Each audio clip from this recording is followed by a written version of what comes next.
Since he was a young child, our MC has wanted to become an eminence in shadow. Not the main character or the antagonist, just a person who controls all events from behind the scenes. So he played the background character at school, but was training the whole time. He learned everything he could and became as strong as possible, but then he came to a realization. As strong as he was, he'd never be able to take down an army or survive a nuke.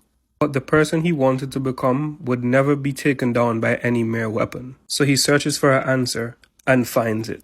He would learn magic.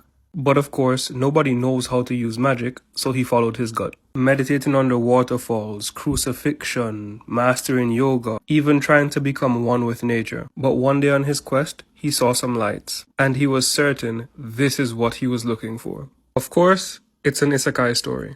He was reincarnated, and we see him fighting with his sister. He's 12, and he's 10, and she's scolding him for being weak. He was born into a family of strong knights, but he has no talent. His sister says everything about him is second-rate. She demonstrates how powerful she is. You can really see the admiration in his eyes. He's just like, "Can you teach me? That's awesome." She's like, "No, not now. Clean up the mess." She's been playing right into his hands. He's been pretending to be weak so that he can fulfill his role as the eminence in shadow. He mastered magic since he was a baby, and he's just trying not to blow his cover.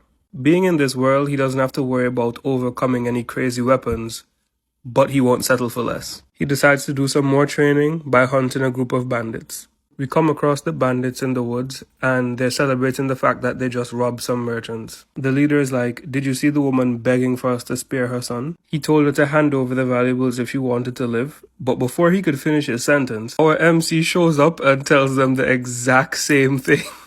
And they're all surprised. They're like, "Who is this kid?" He's ordering them around. And of course he tells them why he's there. He's there to test out some equipment, telling them information they never asked for about how his equipment was made with slimes and how they're such a good conductor of mana. All this information just so he can go ahead and slaughter them.